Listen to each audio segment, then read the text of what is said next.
Bismillahirrahmanirrahim.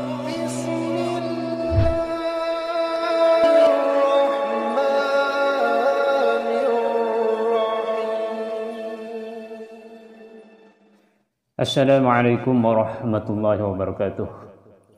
Saudara-saudaraku, saya akan menjelaskan tentang dimensi rohani manusia, dimensi spiritualitas manusia. Mohon disimak dan jangan skip ya, karena ini agak rumit. Secara sederhana, kita sebagai manusia ini memiliki dua dimensi. Dimensi zahir, dimensi batin. Dimensi zahir sering juga disebut dengan somatik. Tapi dimensi batin ini kalau kita mengikuti pandangan seorang penemu logoterapi ya, sekaligus psikologi humanistik, yaitu Viktor Emil Frankl, dia mengatakan bahwa manusia itu memiliki tiga dimensi. Man live in three dimensions, the somatic, the mental, and the spiritual. Jadi selain dimensi raga, menurut Viktor Frankl ini ada dimensi yang ia sebut sebagai dimensi mental dan satunya lagi dimensi spiritual. Nah, dimensi spiritual ini yang merupakan suatu yang perlu dijaga, ya, perlu dirawat, dan bahkan menurut Frankl ini merupakan suatu yang istimewa, sehingga dari dimensi inilah yang menjadikan kita sebagai manusia itu.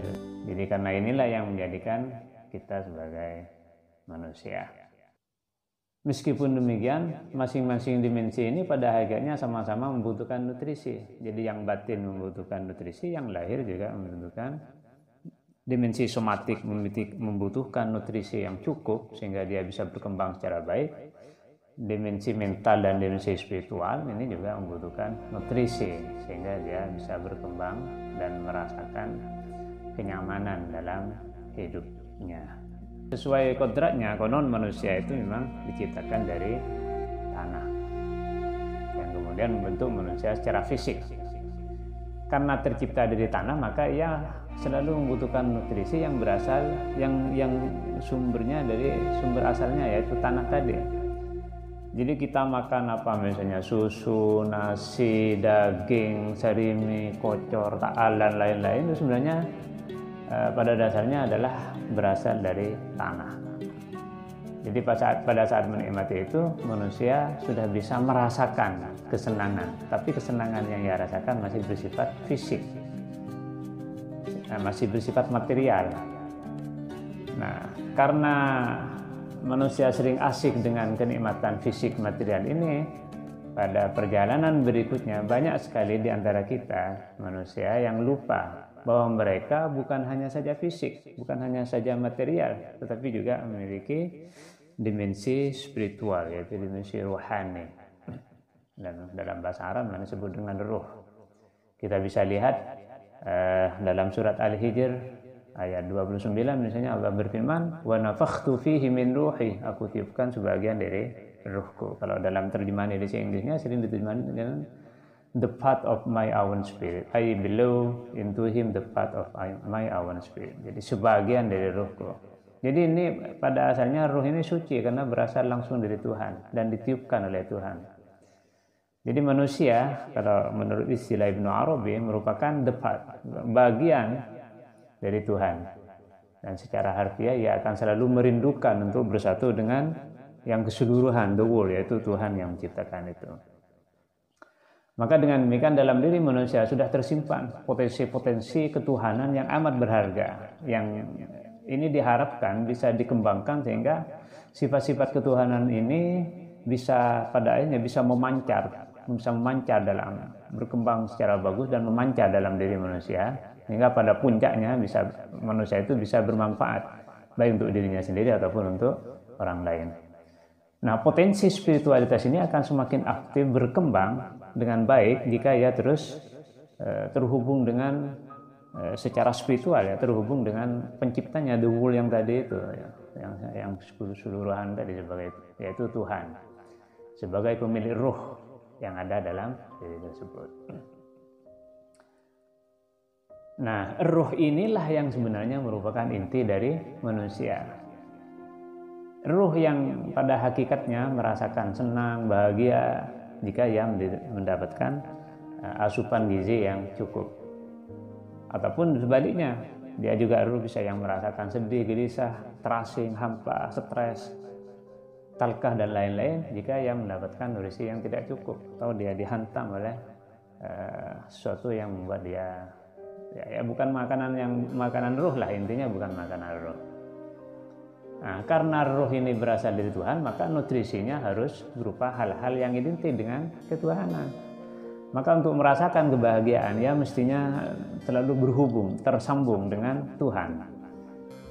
Terhubung. Ini akan ada kebahagiaan tersendiri dan itu kebahagiaan yang bersifat rohani. Nah, dalam konteks ajaran Islam, upaya untuk menghubungkan diri dengan Tuhan sebagai pencipta ini bisa dilakukan dengan cara berzikir, mengingat Tuhan, sholat, membaca Al-Quran, dan ibadah formal yang lain. Termasuk juga bisa berwujud dalam bentuk aktivitas lain yang secara kasat mata bisa saja tidak seperti yang disebutkan tadi, misalnya nonton TV, berjalan, merokok, duduk, tidur, makan. Tapi ini ketika dihubungkan aktivitas yang secara zahir tidak berhubung ini harus dihubungkan dengan Tuhan. Ini yang kemarin saya sempat sebagai bahwa tujuan yang belum nonton silakan dilihat lagi ya video saya sebelumnya, yaitu filosofi tujuan penciptaan manusia. Jadi ini yang aktivitas yang tadi ini akan menjadi bersifat rohani jika dihubungkan dengan Tuhan. Jadi tidak terlepas dari tujuan awalnya bahwa aktivitas tersebut, menonton TV dan lain-lain tadi itu adalah aktivitas yang berhubungan dengan Tuhan dan itu bersifat spiritual. Nah, pada saat raga sudah tidak menjadi tempat yang baik bagi ruh dalam bahasa biologi, atau ketika manusia harus sampai pada garis kematiannya, maka ruh ini berpindah tempat. Jadi ruh itu sebenarnya berpindah tempat. Jadi dia tetap hidup sampai kapanpun. Ya, tentu bukan kekal ya, karena yang kekal itu Tuhan. Tapi ruh ini karena memang yang pindah ya, yang bertemu dengan Tuhan ya ruh nanti. Nah, ini yang penting diperhatikan dari kita. Jadi ruh ini bisa tidak rusak. Yang merasakan mati itu adalah nafs. Maka dalam Al-Quran dikatakan kullu nafsin dha'iqatul maut. Jadi bukan ruh yang merasakan maut itu, tapi nafs. Karena Tuhan bersih, karena Tuhan Maha Suci, maka untuk bisa bertemu dengan Tuhannya secara sempurna, ruh ini juga harus bersih dan suci. Nah, proses pembersihan ruh ini dalam Islam disebut dengan tasawuf. Ya. Kalau dalam bahasa Inggris kita sering menyebutnya dengan istilah gnosticism. Dalam literatur Barat, tasawuf ini juga sering disebut dengan mistisisme Islam atau disebut dengan sufisme. Nah, secara sederhana inti tasawuf itu sebenarnya hanya 3, yaitu takhalli, tahalli, dan tajalli. Takhalli berarti melepaskan dan membuang segala sesuatu yang tidak baik dan kotor dari tubuh kita, khususnya dari hati dan jiwa, pikiran kita, rohani yang bersifat batin kita, yaitu dengan cara melakukan hal-hal yang bersifat rohani.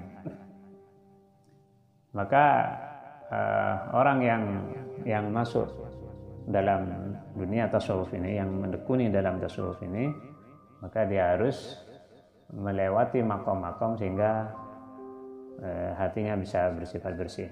Ya tentu saja proses takhalli ini tidak ringan ya, kita butuh berjuang, kita butuh mujahadah untuk bisa menghasilkan yang baik. Karena banyak rintangannya, terutama salah satunya ya nafsu kita. Ini yang digambarkan oleh Rasulullah, a'ada aduwika nafsuka alladzi baina jambai. Banyak sufi yang harus menghabiskan waktu bertahun-tahun dalam makom pertama ini, dalam makom pembersihan ini. Kalau dalam bahasa sederhananya kita juga dalam menyebutnya dengan makom taubah.